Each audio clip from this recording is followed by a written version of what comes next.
네, 이 시각 K스탁 오늘은 신한투자증권의 이상경 멘토 그리고 교보증권의 윤여민 멘토와 함께하겠습니다. 어서 오십시오. 네, 안녕하세요. 먼저 첫 번째 이슈부터 확인하면서 바로 들어가겠습니다. 첫 번째 저희 뽑아놓은 이슈는 지금 실적 발표 시즌이지 않습니까? 줄줄이 눈여겨볼 기업들이 나오고 있다. 근데 이게 실적이 좋다 그래서 주가가 지금 올라가지는 않죠. 아까 BH 같은 경우에도 굉장히 좋은 실적이 나왔음에도 불구하고 오늘 막 주가가 빠지는 모습이 나타나니까 이걸 어떻게 봐야 되는지에 대한 고민들이 계실 것 같습니다. 같이 좀 얘기를 하겠습니다. 먼저 이상경 멘토부터 네. 앞으로 실적 나올 때들에 우리가 좀 주목해야 될 때도 좀 꼽아주시고요. 관련 이슈를 좀 설명을 해주십시오. 네, 전반적으로 실적 시즌이 진행됨에 따라서 미국 시장 같은 경우에도 실적 발표 전후에 주가 움직임이 좀 다르게 반영하는 모습이었고요. 국내 시장 같은 경우에는 실적에 대한 기대감이 있는 종목은 실적이 좋게 나옴에 따라서 오히려 차익 매물이 나오고 오히려 실적에 대한 기대감이 전혀 없는 기업 같은 경우에는 실적을 확인한 이후에 주가가 오히려 반등이 나온 흐름이거든요. 전체적으로 봤을 때는 하반기 전체적인 그림상에서는 현재 외국인 이번 달 수급상에서 들어오는 현물 수급의 일정 부분은 배당주 중심으로 연말에 대한 배당 확대에 대한 부분들을 좀 가져가는 분위기고요. 그 대표적인 업종이 이제 은행 업종이 될 것 같아요. 기업은행을 중심으로 해서 상대적으로는 고배당에 대한 밸류들 그리고 KTNG라든지 나머지 이제 전반적으로 배당에 대한 부분들을 보고 들어오는 부분들이 있는데 3분기 실적 같은 경우에는 환율 효과를 보는 기업들하고 상대적으로 화학이라든지 경기에 대한 민감 업종에 대한 부분들 같은 경우에는 오히려 확인하고 주가에 대한 수급이 쭉 들어오는 흐름이거든요. 그래서 실적에 대한 부분들을 갖고 과거 시장이 좋을 때는 시장에 대한 매매 대응이 됐지만 오히려 지금 같은 경우에는 차익과 그리고 바닥에서 들어오는 수급에 대한 공격적인 매매에 따라서 주가가 변동성이 굉장히 큰 시장인 것 같습니다. 네. 오늘 미국 시장 같은 경우에서도 구글 같은 경우가 실적 발표 전에 주가가 좋은 흐름을 보이다가 새벽에 실적 발표 후에 주가가 5% 이상 급락하는 모습이었거든요. 미국 시장은 철저하게 회계머니와 관련된 부분들은 블라인드를 하고 있고 이런 부분들이 오히려 공개 이후에 주가 변동성이 꽤 큰데 국내 시장 같은 경우에도 이제부터 실적 시즌이 진행인 것 같습니다. 그래서 상대적으로 가장 안정적인 게 외국인 수급하고 좀 맞물린 부분이 있긴 한데 전기차 업종들이 가장 안정적일 것 같고요. 오히려 배당에 대한 부분들, 은행 업종에 대한 부분들 같은 경우에는 이번 실적을 전후로 해서 오히려 모아서 연말에 배당을 받고 내년 상반기에 좀 매도 시점을 잡는 게 좀 유리한 흐름이지 않을까라고 생각을 하고 있습니다. 네. 그러면 실제로 실적이 좀 잘 나올 때들 2차 전지 관련 잠깐 얘기해 주셨고 배당과 관련된 얘기 언급해 주셨는데 구체적으로 딱 눈에 들어오는 종목이라든지 기업이 있다면 어디 주목하고 계세요?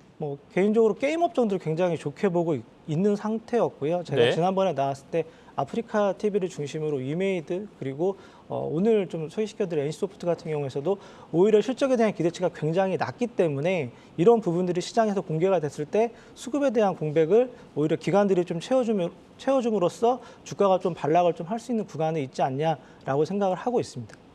게임주에 대한 관심을 주문하십니다. 게임주가 사실은 그간 굉장히 안 좋았거든요. 웬만한 호재 나와서는 주가가 반응을 안 하는데 오늘 위메이드 같은 경우에는 뒤에서 조금 얘기하겠습니다만은 블록체인과 관련된 그 플랫폼 이 얘기가 나오면서 또 오늘 강세를 보이고는 있습니다. 이따가 게임주는 조금 더 얘기를 해보겠습니다.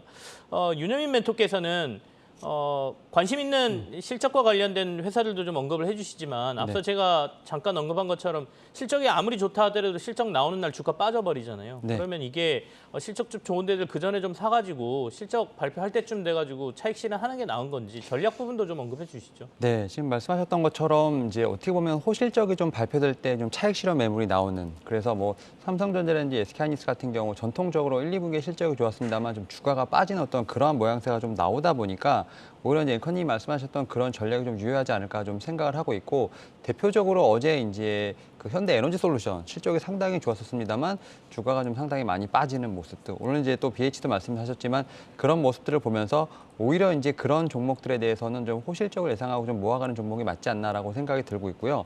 다만 이제 3분기, 4분기의 실적이 좋지 않을 것이다. 이런 부분으로 인해서 오히려 좀 주가가 많이 조정을 받았던 종목들에 있어서만큼은 오히려 좀 분할 매수 관점으로 봐야 되지 않을까라는 생각을 하고 있는데 대표적으로 이제 오늘 SK하이닉스 좀 실적이 나왔죠. 특히 이제 SK하이닉스 같은 경우는 3분기 실적 발표를 하면서 내년에 이제 추가적으로 캐펙스까지 이제 감소를 시키겠다라는 얘기가 나오는 상황인데 제가 볼 때는 좀 현재 수준에서 거의 50% 이상 좀 상회하는 수준으로 지금 감소 계획이 발표가 되면서 네. 확실히 좀 반도체 시장 많이 얼었다라는 좀 이제 체감을 하고 있는데 오히려 그러한 측면에서 공급자 우위로 지금 가는 부분이 아닌가 생각을 하고 있습니다. 일단은 재고에 대한 소진을 먼저 하는 부분들 그리고 일단은 이제 공급이 타이트하다 보니까 결국은 이제 수요가 올라올 때쯤에 됐을 때 가격 결정력을 좀 가질 수 있는 이러한 좀 부분들로 인해서 반도체 섹터 같은 경우는 오히려 지금부터 좀 바닥에 대한 부분을 확실히 좀 확인하려는 부분이 아닌가 생각을 하고 있고 특히 이제 삼성전자, SK하이닉스 같은 경우는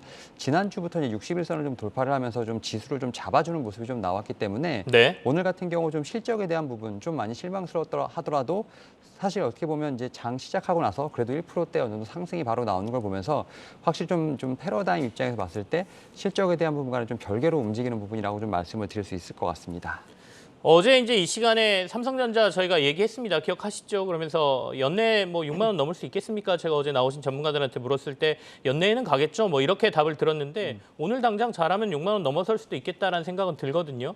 삼성전자 추가 상승에 대해서는 어떻게 보고 계시는지 이상경 멘토 얘기 좀 들어볼게요. 네, 전반적으로 2007년도 위기가 지난 2008년도부터 주가의 주도주는 삼성전자와 하이닉스였고요.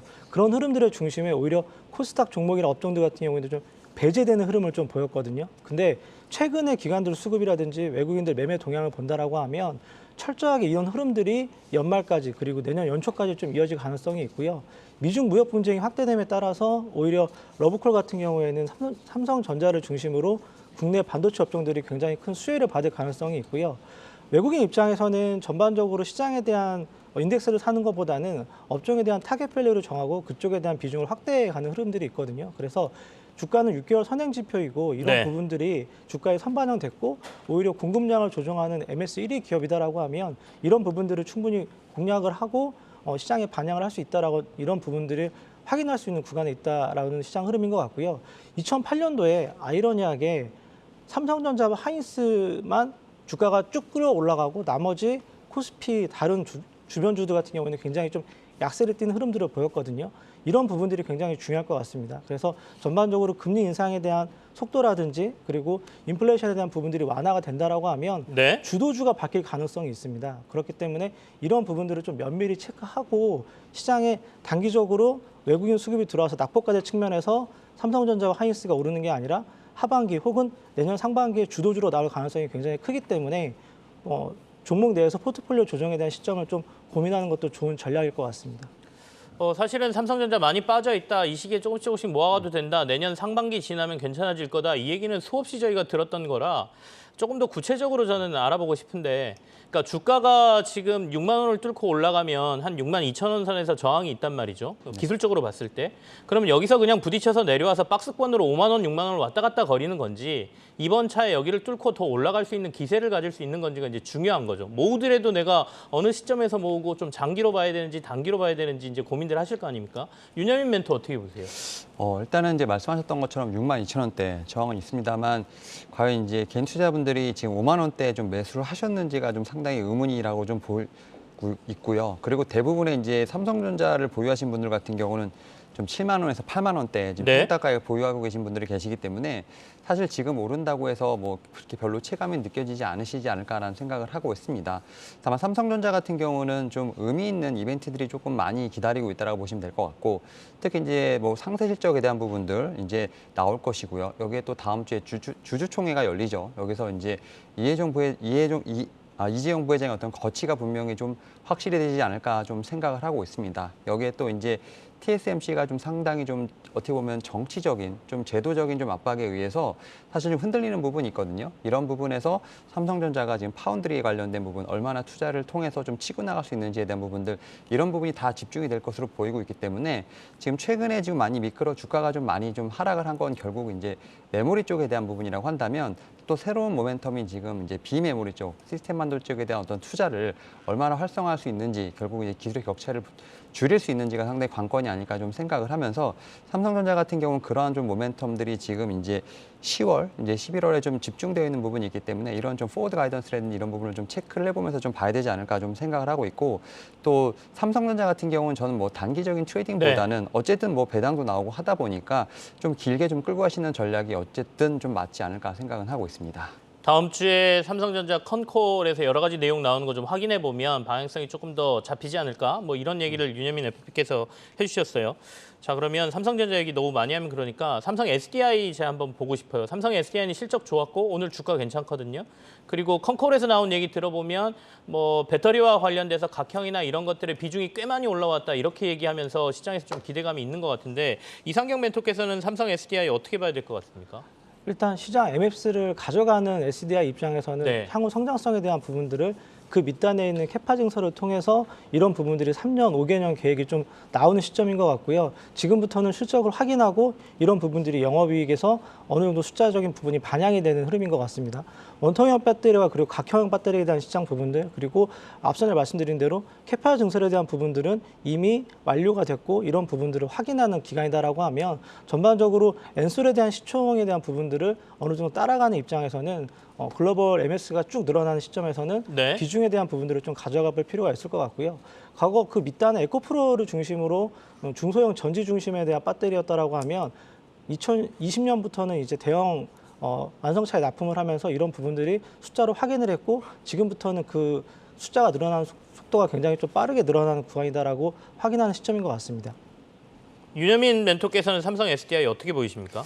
일단은 이제 사실은 이제 셀 3사 중에서 이제 LG 에너지 솔루션이 일단 잠정 실적을 먼저 발표를 했고요. 네. 어떻게 보면 좀 서프라이즈가 나왔죠. 특히 이제 3분기 지금 영업이익이 지금 흑자로 전환된 부분들. 이에 따라서 지금 셀 3사 관련돼서도 지금 대장주가 먼저 실적을 발표했고 실적이 좋았기 때문에 뭐 삼성 SDI 같은 경우도 실적이 좋지 않을까 좀 예상을 했습니다. 그리고 컨콜에서도 여러 가지 좀 문제점에 대한 부분이 얘기가 나있었지만 결국 이제 미국의 이제 인플레이션 관련된 법안에 관련돼서도 여전히 좀 논의를 하고 있는 부분이 있고 또 유럽에서도 지금 어쨌든 전기차 수요에 대한 부분을 견고한 흐름을 좀 확인했기 때문에 이러한 측면에서 충분히 내년에도 좀 성장할 수 있는 가능성을 보여줬다 볼 수 있을 것 같은데 저는 이제 이 주가 측면에서 봤을 때 LG 에너지솔루션 같은 경우는 지금 목표가 지금 증권가에서 제시한 목표가를 거의 다 온 상황이라면 오히려 업사이드는 삼성 SDI가 좀 더 있지 않나 생각을 하고 있고 그에 비해서 너무 이제 못 가는 이제 SK 이노베이션까지 좀 같이 좀 기다려봐야 되지 않을까 네. 좀 생각하는 측면에서 봤을 때 오히려 이제 LG 에너지솔루션과 이제 삼성 SDI 같은 경우는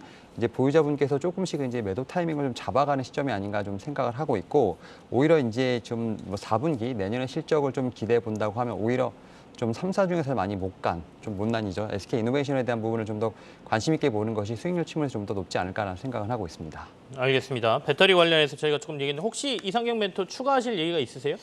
아마 2차 전지 쪽에서 네. LG 엔솔 같은 경우가 시총 대비해서 SDI 같은 경우 3분의 1 정도 수준을 보여주고 있기 때문에 완성차 이쪽의 셀에 대한 부분들보다는 소재 쪽에 대한 부분들을 좀 관심 있게 가져가야 될 것 같고요. 제가 에코프로를 강하게 말씀을 드렸고 이런 성장성에 대한 부분들이 이제 지주사에 나오는 숫자에 대한 부분들을 좀 연결될 가능성이 있기 때문에 아마 실적 발표 전후에 움직이는 종목들에 대한 관심도 에코프로 쪽에 대한 부분들에 좀 관심이 필요한 시점이 아닌가라고 생각을 하고 있습니다. 알겠습니다. 두 번째 이슈로 넘어가겠습니다. 두 번째 이슈 저희가 원전 뽑아놨습니다. 앞서 제가 말씀드린 것처럼 언론의 보도는 이제 폴란드하고 사실상 수주가 확정된 거다라는 식의 보도가 지금 나오고 있습니다. 곧 뭐 LOI 맺는다 뭐 이렇게들 얘기가 나오고 있는데요. 한편 미국에서는 어제 뭐 이것 때문에 원전주가 좀 많이 빠졌습니다만 소송 제기 얘기가 같이 나오면서 이걸 원전을 우리가 어떻게 판단해야 되는지가 좀 고민되는 시점이거든요. 아까 이상경 멘토 마지막에 말씀하셨으니까 윤여민 멘토부터 얘기하시죠. 참 이제 모든 섹터가 참 이렇게 순탄하게 흘러가는 게 없다라고 볼 수 있을 것 같고 사실은 이제 웨스팅하우스가 지금 뭐 뉴스가 좀 나오고 있습니다만 그냥 제가 볼 때는 뭐 좀 우리 눈치도 좀 봐라 약간 이런 느낌이 아닌가 생각을 합니다. 결국 이제 원전 수출 같은 경우 좀 외교전에 대한 성격이 좀 상당히 강한 상황인데 특히 이제 한국 입장에서는 좀 웨스팅하우스를 좀 사업에 참여시키면서 좀 미국의 눈치를 좀 봐야 되는 게 현실이 아닐까라는 생각에서 어떤 이러한 좀 해프닝이 벌어지지 않았나 생각을 하고 있고 다만 이제 오늘 좀 뉴스가 나온 걸 보게 되면 결국 이제 한국 수력 이제 원자력이랑 이제 폴란드 기업이랑 이제 LOI는 좀 맺었다라고 보면 될 것 같습니다. 이에 따라서 뭐 두산 에너베티 같은 경우는 오히려 지금 이제 좀 현지에다가 뭐 기지를 좀 짓겠다라는 얘기가 나오고 있는 상황이기 때문에 그러한 측면에서 지금 이제 수주와 관련된 부분들은 확정이 됐습니다만 결국 이제 웨스팅하우스와 이제 어떻게 보면 우리나라 간의 어떤 이 쉐어에 대한 부분이 좀 더 쟁점이 되지 않을까 좀 생각을 하고 있고 네. 결국 이제 폴란드가 지금 원전에 대한 부분을 계속해서 지금 이제 한국 파트너로서 지금 인정하는 게 뭐 방산하고도 좀 연관이 돼 있다라고 볼 수 있을 것 같은데요. 특히 이제 이러한 측면에서 봤을 때 원전도 하나의 좀 우리나라의 좀 좀 수출 국가로서 좀 그 위상을 좀 다지지 않을까 좀 생각을 하고 있고, 결국 이제 웨스팅하우스 관련돼서는 아마 계속 뉴스가 좀 나오지 않을까 좀 생각을 하고 있는데, 결국 좀 배제할 수 없는 상황이 아닐까 좀 생각을 하면서, 결국은 뭐 어떤 가격이라든지 뭐 기간에 대한 어떤 메리트는 충분히 우리나라가 있습니다만, 결국 이제 이런 외교전에 대한 부분들이 뭐 이제 전기차뿐만 아니라 이제 어떤 원전까지도 좀 넘어온 상황이다 보니까, 이런 부분에서 좀 어떤 정치적인 해법이 좀 필요한 상황이 아닐까라는 생각을 하고 있고, 다만 이제 수주에 관해서는 좀 어느 정도 확정이 된 것이 아닌가라는 생각을 하고 있습니다. 그러면 원전주 지금 봐야 돼요, 말아야 돼요? 명확하게 좀 얘기해 주세요. 일단 저는 원전 관련돼서는 좀 계속해서 그 태조위 방언 말씀을 드리면서 네네. 좀 가지 않았던 섹터이기 때문에 좀 봐야 된다고 말씀을 드렸었는데, 일단 저는 차트상으로 보게 되면 거의 코스피와 마찬가지로 좀 같이 좀 이제 흘러내렸던 부분들, 그래서 어떻게 보면은 자체적인 모멘텀에 대한 어떤 부재라기보다는 지금 지수의 하락과 좀 같이 연동돼서 좀 흘러내렸다라고 좀 생각이 들고 있고요. 지금 이번 사건을 좀 모멘텀으로 해서 다시 한번 좀 반등의 기회가 좀 나왔으면 좋겠다라는 좀 개인적인 소망도 있기 때문에, 저는 뭐 원전주 같은 경우는 좀 충분히 가져가도 되지 않을까 생각을 관심을 하고 좀 있습니다. 갖자라는 말씀이시네요. 이상경 멘토는 원전주 어떻게 보고 계십니까? 제가 아마 작년 3, 4월 달에 원전주를 처음 말씀드렸을 때 네. 가장 크게 봤던 포인트는 바로 SMR이라고 하는 소형 원자로에 대한 부분들이 관심이었습니다. 네. 이런 부분들을 빌 게이츠가 들고 나왔고, 미국을 중심으로 국내와 협업을 통해서 원전에 대한 부분들을 확대시켜 나가겠다라고 했는데, 이제 폴란드, 체코 같은 경우에는 SMR 쪽은 아니고 기존의 원자로에 대한 건설이거든요. 그래서 이런 부분들이 수주에 진행된 부분들 같은 경우에는 작년 3분기부터 계속 얘기가 나왔고, 이제 이런 상반기 안에 구체적으로 진행이 되는 부분들이 있긴 한데, 아마 수주가 나온다라고 하면 시장에서 업종에 대한 관심은 단기적으로 생길 수는 있겠지만, 중장기적으로는 거기에 들어가는 겉에 네네. 들어가는 원자로 건설 같은 경우에는 두산 에너빌리티가 할 것 같고요. 내재화 같은 경우에는 한전 기술이 할 것 같고, SI 쪽에서는 BHI가 할 것 같은데, 이런 기업들이 단기적으로 좀 이슈를 받을 것 같습니다. 다만 중장기적으로 봤을 때는 SMR 쪽으로 시장이 계속 확대가 되고 있고, 이런 부분들에 대해서 시장에 대한 기회가 있다라고 하면 아마 한전 기술이 그런 역할에 가장 중심에 있을 것 같고요. 네네. 그래서 원전에 대한 중심에 대한 포트폴리오를 가져간다라고 하면 한전 기술을 중심으로 이런 숫자에 대한 부분들을 확인을 하고 시장에서 대응을 하는 게 가장 맞을 것 같다라고 생각을 하고 있습니다. 차라리 SMR 관련주들에 더 관심을 갖자 이런 말씀으로 해석이 좀 되는데, 지난 5월에 그 바이든 대통령하고 윤 대통령 만나서 원전과 관련해서 3국에 수출할 때 같이 협력하자 이런 얘기 했었거든요. 근데 지금 그 웨스팅하우스에서 이렇게 소송 걸고 하는 걸 보면서 이렇게 해석하시는 분들도 있더라고요.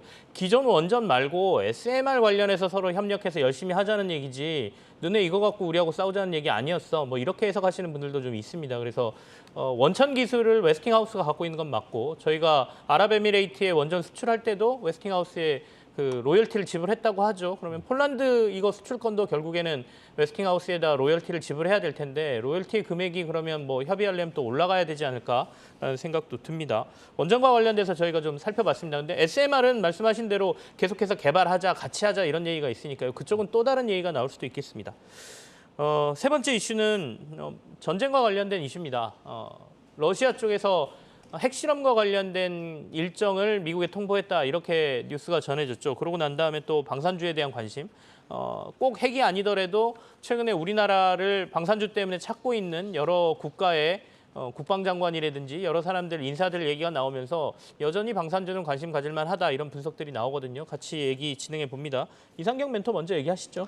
네, 넥스원 숫자를 좀 확인하는 구간인 것 같고요. LIG 넥스원 중심으로 시장에 대한 기대감은 여전히 유효한 것 같습니다. 그래서 미사일을 중심으로 뭐 제가 군생활했던 장갑차라든지 자주포에 대한 수출 부분들은 계속 확대가 되는 것 같고요. 이런 부분들이 단기적인 트렌드보다는 중장기적으로 이제 세계화에서 지역화 쪽으로 가고 있고, 거기 안에서 블록화 쪽으로 가는 자주 국방에 대한 부분들이 강화되는 시점이기 때문에 국내에 대한 방산업체들 레퍼런스가 굉장히 좀 커져가는 시점에서 앞전에 말씀하신 대로 러시아 쪽 관련된 핵에 대한 이슈가 좀 발발이 되는 부분이 있고, 이번 주 같은 경우에는 국정연설 쪽에서도 북한에 대한 핵 이슈에 대한 부분들이 좀 얘기가 나왔습니다. 다만 좀 중장기적으로 봤을 때는 이미 어느 정도는 말씀드린 그런 숫자에 대한 부분들이 좀 반영된 주가 흐름인 것 같고요.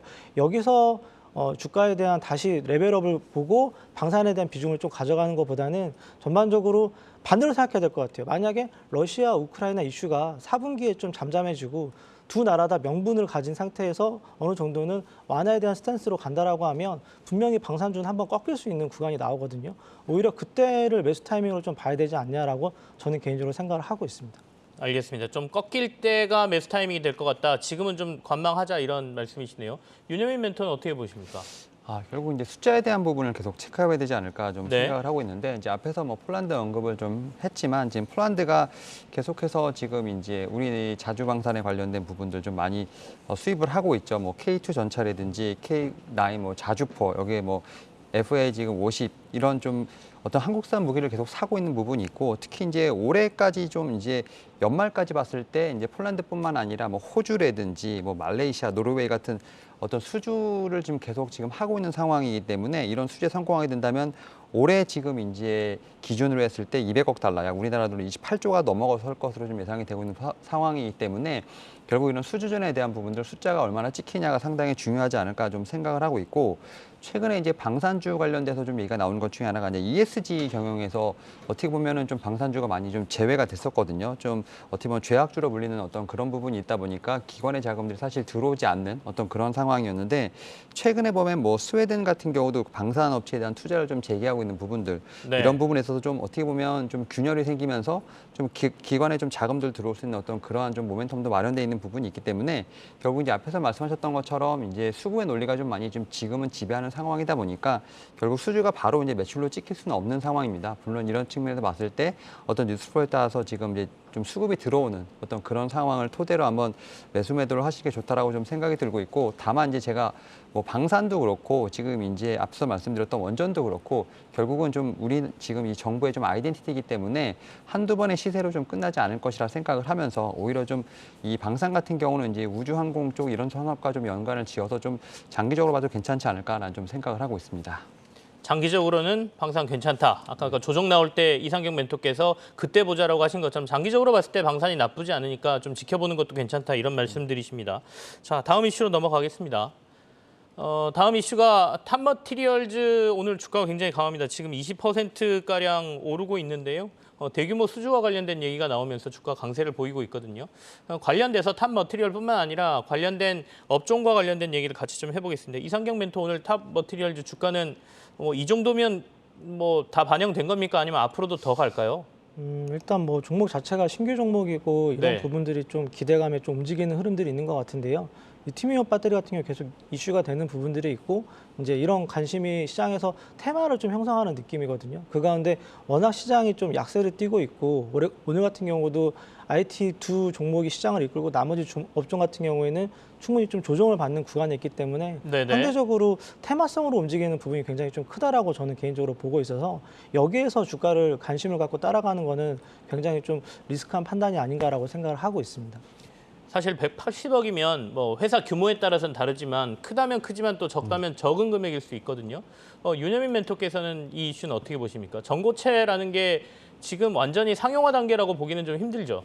네, 그렇죠. 결국 이제 계약과 관련된 부분에서 지금 네. 이제 시장의 뉴스를 좀 받지 않았나 좀 생각을 하고 있고 좀 넓게 보면 2차 전지 관련된 어떻게 보면 섹터 내에서 계속 어떤 계약이라든지 또 이제 증설이라든지 그런 이슈로 조금씩 제가 볼 때는 이 하루하루 어떤 상승에 대한 종목들이 좀 바뀌어가는 것이 아닌가 좀 생각이 듭니다. 이제 오늘 이제 삼성 SDI를 말씀을 드렸고 이제 뭐 이달 초에 이제 LG 에너지 솔루션을 말씀을 드렸습니다만 어떻게 보면 이제 숫자로서 정확히 지금 실적이 나오는 종목들에 대한 부분도 좀 어떻게 보면 선순환이 나오고 있는 상황이고요. 특히 최근에 같은 경우 또 이제 포스코 케미칼 같은 경우가 좀 상당히 어떻게 보면 이제 주가의 지금 흐름을 좀 상당히 좋게 보이고 있는 부분이 있기 때문에 저는 2차 전지 내에서 계속해서 좀 선순환이 돌고 있고 이런 소형 종목들 이제 좀 신규 상장주 같은 경우는 이런 이슈로 좀 반등이 나온다고 볼 수 있을 것 같은데 좀 이러한 좀 선순환 속에서 약간 좀 소외되어 있는 종목들이 좀 저는 좀 많이 눈에 보인다고 볼 수 있을 것 같습니다. 특히 이제 양극재 관련된 종목들은 좀 돌아가면서 좀 시세가 나오고 있는 부분이 있는데 뭐 이제 굳이 이제 2차 전지에서 좀 밸류에이션을 좀 찾자고 한다면 양극재는 살짝 좀 높은 수준에 있기 때문에 오히려 좀 뭐 동박이라든지 이제 전지박 같은 경우 아니면 뭐 실리콘 음극재, 뭐 도전재 같은 이런 좀 그나마 좀 이제 좀 어떻게 보면 퍼가 좀 낮으면서 좀 주가가 조금은 좀 아래쪽에 이제 위치해 있는 종목들이 많이 있기 때문에 그런 종목들을 좀 옥석 가리기를 하는 게 좋지 않을까 생각을 하고 있고, 결론적으로 실적에 대한 부분도 중요하겠지만 2차 전지는 결국 증설, 그다음에 매출 이렇게 좀 선순환 사이클이 도는 부분이 상당히 중요한 것 같습니다. 뭐 결국은 현재 상황에서 실적이 잘 나온다 하더라도 증설에 대한 부분이 좀 담보되지 않으면 어떻게 보면 주가가 좀 많이 반영할 수 없는 부분이 있기 때문에 네. 결국 이러한 좀 사이클을 체크해 보시면서 2차 전지 내에서 좀 이제 주가가 좀 횡보하고 있는 종목들에 대한 어떤 옥석가림 분명 필요하지 않을까 생각하고 있습니다. 알겠습니다. 다음 이슈 넘어가겠습니다. 다음 이슈도 개별주 이슈인데요. 오스템 임플란트와 관련된 이슈를 뽑았습니다. 매출이랑 실적은 나쁘지 않았는데요. 관련된 뭐 물량 출해, 전환 사채 뭐 이런 얘기가 나오면서 결국에는 오스템 임플란트 주가가 좀 하락하고 있습니다. 얼마 전에는 뭐 강성부 펀드가 뭐 오스템 임플란트를 산다 그래서 한번 쭉 올라가기도 했었는데 전체적으로 오스템 임플란트 어떻게 봐야 되는지 좀 얘기를 나눠보겠습니다. 이상경 멘토 얘기 좀 해주시겠습니까? 네, 전체적인 시장 흐름하고 좀 연관성이 있는 것 같습니다. 뭐 개인적으로는 시장 흐름, 뭐 아침에 고객분들하고 얘기를 하고 나올 때도 좀 비중을 좀 줄여야 되지 않냐라고 생각을 하고 있고, 네. 주가에 대한 이슈가 발생을 하거나 주가가 반락을 할 때 어느 정도는 계속적으로 시장에 대한 뷰를 좀 현금 흐름을 좀 만들어가는 흐름인데, 아마 오스템 임플란트 같은 경우에도 잘 버텼던 주식이 오히려 이제 이슈를 타거나 어느 정도 이평선 부근에서 조정을 받는다라고 하면 현금화 시켜야 되는 욕구가 굉장히 좀 강할 것 같아요. 그래서 강성부 펀드에 대한 이슈로 주가가 한번 반락을 보여줬고, 기다리는 구간에 있어서는 이제 수출입 동향이라든지 그리고 분기 실적에 대한 부분들을 좀 반영을 하면서 주가가 좀 약세를 뜰 때 쭉 빠지는 모습인데, 상대적으로 국내 시장이 좀 버티고는 있지만 상승 종목과 하락 종목을 본다라고 하면 하락 종목이 훨씬 더 큰 시장이거든요. 그래서 지금 시장을 바라볼 때 지수는 올라와 있지만 내 계좌의 포트폴리오는 굉장히 좀 어려운 구간일 것 같습니다. 근데 이런 흐름들이 아마 12월 결산을 앞둔 법인이라든지 자금을 집행하는 기관들이 아마 이제 이런 부분들을 좀 회수하는 네네. 구간을 앞두고 있거든요. 그래서 오스템 임플란트 같은 경우에도 기관 투자자 중심으로 이렇게 회수하는 절차에 맞물리는 종목이기 때문에 좀 비중에 대한 부분들을 좀 줄이면서 시장을 좀 대응하는 게 좀 맞지 않냐라고 생각을 하고 있습니다. 윤여민 멘토께서는 오스템 임플란트는 지금 어떻게 보고 계세요? 일단은 이제 말씀하셨던 것처럼 이제 실적에 대한 부분들은 어느 정도 좀 담보가 됐습니다만 지금 여러 가지 좀 이슈들이 있는 상황이죠. 특히 이제 이 말씀하셨던 오버행 관련된 이슈도 좀 분명히 있다라고 볼 수 있을 것 같고요. 특히 이제 중국과 관련된 매출에서도 좀 약간 좀 의구심이 있는 상황. 물론 이제 이 중국 매출 같은 경우 지금 분명히 성장을 했습니다만 이제 향후 좀 시행되는 VBP 관련돼서도 지금 이제 재고 조정에 대한 부분들까지 좀 염려가 되는 부분이 있기 때문에 네. 이런 측면에서 좀 이익률 감소에 대한 부분들, 이런 부분이 좀 3분기뿐만 아니라 내년까지 넘어갈 수 있지 않을까라는 좀 생각을 하고 있다는 측면에서 봤을 때 지금 오늘 같은 경우 지금 뭐 계속해서 좀 매도세가 나오고 있는 상황입니다. 뭐 지금 외국인의 좀 매도세가 상당히 강하다 볼 수 있을 것 같은데, 다만 이제 그런 상황에서도 제가 볼 때는 좀 너무 좀 낙폭에 대한 부분들은 과하지 않나라는 생각이 들고 있고요. 결국은 이제 이 시장 자체, 특히 이제 뭐 BH도 마찬가지겠습니다만 이러한 우려가 생길 때 좀 확실히 좀 낙폭이 좀 크게 나와주는 어느 상황이기 때문에 이런 측면에서 좀 저점을 좀 잡는 부분이 좀 필요하지 않을까. 결국은 이제 실적에 대한 부분이 어느 정도 좀 담보가 된다 하더라도 네네. 내년, 그다음에 올해 4분기에 대한 어떤 우려가 좀 분명히 있기 때문에 이런 부분에 대한 진정이 먼저 필요하지 않을까 생각하고 있습니다. 알겠습니다. 실적과는 주가가 좀 반대로 가고 있는 오스템 임플란트 저희가 살펴봤습니다.